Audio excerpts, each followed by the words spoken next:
In the sprawling lands of Middle-earth, where tales of heroism, tragedy, and mystery intertwine, few entities can claim a history as ancient as Fangorn Forest. Known to the elves as Tauragin Delos, the Forest of Great Fear, this living relic is more than just a backdrop for stories. It is a silent observer of epochs, standing tall through the ages, its roots entwined with the very history of Arda. Fangorn's story begins in the first age of Middle-earth, though its exact age is shrouded in the mists of time. It likely sprouted before the awakening of the elves, around the year 1050 of the Years of the Trees. During this time, Yavanna, the Vala of growth and living things, sowed seeds of life across Arda. These seeds bore not just trees, but spirits that would later inhabit the ancient forests, protecting them as shepherds of the trees. The Ents themselves were awakened by Eru Ilúvatar at Yavanna's behest, for she feared that the children of Ilúvatar, elves and men, would not cherish her creations. As described in the Silmarillion, Yavanna said, "The shepherds of the trees shall walk in my forests. They shall be my answer to the axes of the dwarves." Thus, Fangorn Forest became one of their domains, a place where tree and spirit were united. By the Second Age, Fangorn Forest stretched far wider than the confines we see in The Lord of the Rings. It was part of a vast woodland that connected with other forests, such as Lothlorien and Mirkwood. These forests formed a continuous canopy that nurtured countless creatures and harbored secrets long forgotten. During this time, the forest was untouched by the great wars of the age. Sauron rose in power, Númenor flourished, and the rings of power were forged. Yet Fangorn remained a sanctuary, its ancient trees shielding those who sought refuge. It is said that even the elves of Lothlorien revered Fangorn's age and wisdom. Time, however, is a relentless force. By the Third Age, Fangorn had receded, its borders shrinking under the encroachment of men. The Ents, once numerous and vibrant, dwindled in number, their female counterparts, the Entwives, lost to history. Fangorn became an isolated remnant of a bygone era, but it retained its dignity and mystery. In the Two Towers, Treebeard, the eldest of the Ents, laments this decline. "The withering of the woods is the work of men. They come with fire, they come with axes, gnawing, biting, breaking, hacking, burning. Yet even as the forest waned, its spirit endured, and it played a pivotal role in the War of the Ring." By the close of the First Age, the world of Arda had already seen cataclysmic upheavals. The War of Wrath, in which Morgoth was overthrown, left scars on the land. Amid these changes, Fangorn Forest endured as a sentinel of the ancient world. It was not untouched by tragedy, however. The forest bore witness to the sorrow of the Ents as they searched fruitlessly for the lost Entwives, whose gardens had been destroyed in the conflict. Treebeard's mournful recollection, shared with Merry and Pippin in the Two Towers, echoes the profound loss of a part of the forest's heart and soul. "We lost them. We do not know where they dwell."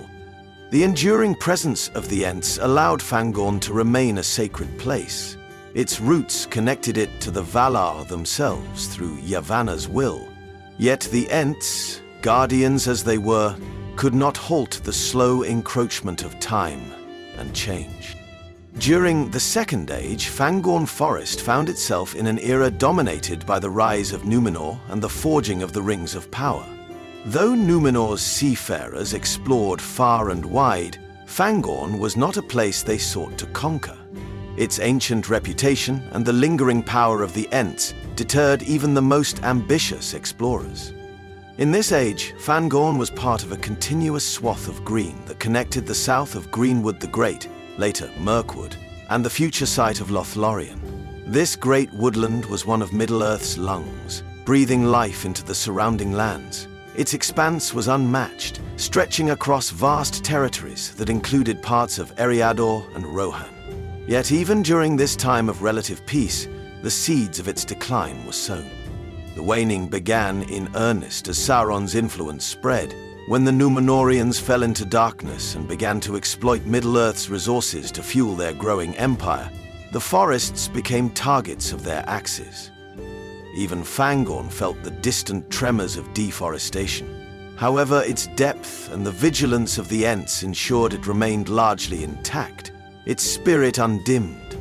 The passage into the Third Age marked a turning point for Fangorn.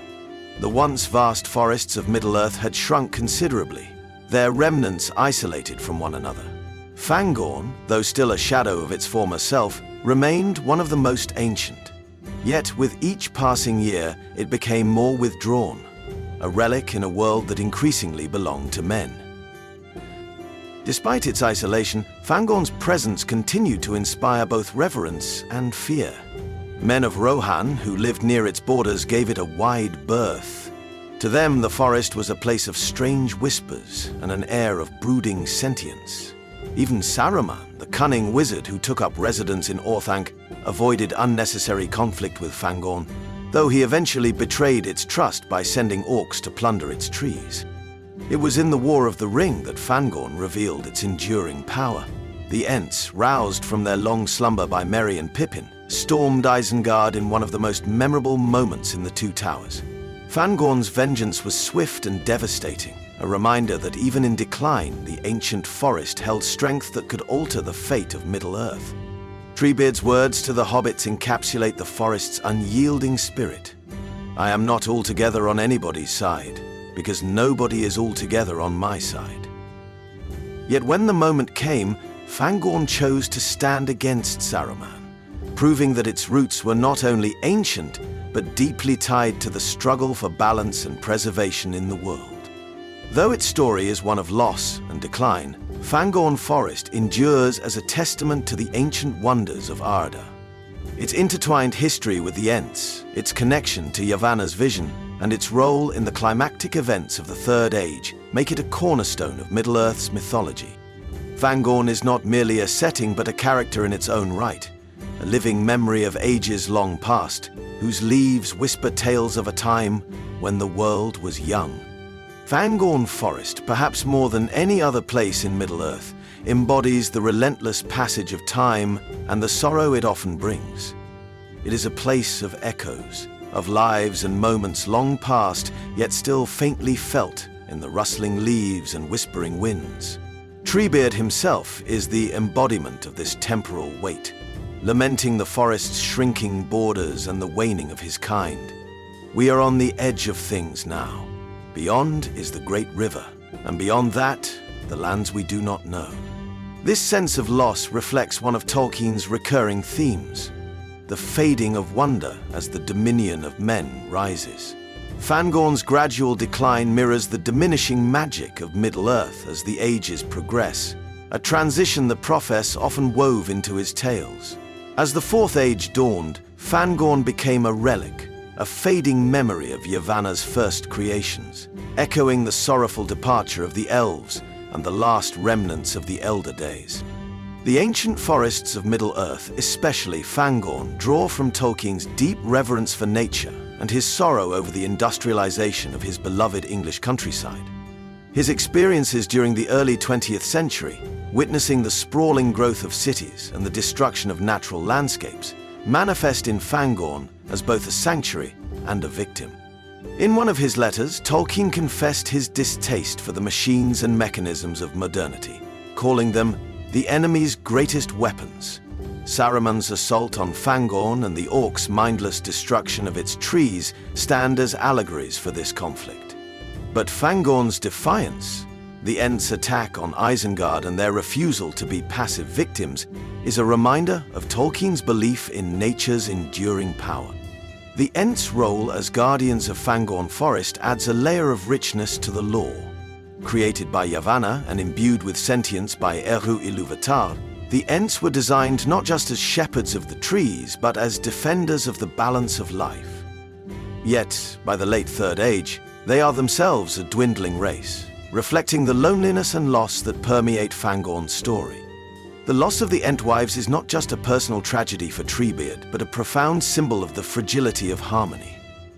While the Entwives sought order in cultivating gardens, the Ents remained guardians of the wild. Their separation suggests a schism in understanding nature's role. a tension that parallels humanity's own struggle to balance preservation with control. Even as Middle-earth moved into the Fourth Age, leaving behind the wonder and magic of the Elder Days, Fangorn Forest remained a monument to resilience. Its roots, intertwined with the foundations of Arda, endured as a living memory of the Valar's blessings and the natural world's defiance against destruction. Treebeard's promise to Merry and Pippin that the Ents would not let Saruman and his folk come again speaks to this resilience. While Saruman's defeat marked a victory, the true triumph of Fangorn lies in its quiet persistence, a standing reminder that even in loss, there is enduring beauty. Fangorn Forest is more than just an ancient woodland. It is a bridge between the physical and the mythical, the past and the present. Its towering trees and sentient guardians echo the foundations of Middle-earth itself, rooted in the vision of Yavanna and nurtured through countless ages. For Tolkien, Fangorn may have represented the enduring struggle to honor and protect the natural world amid inevitable change. To readers and fans, it remains a source of wonder and melancholy, a reminder of Middle-earth's rich history and the delicate balance that sustains it.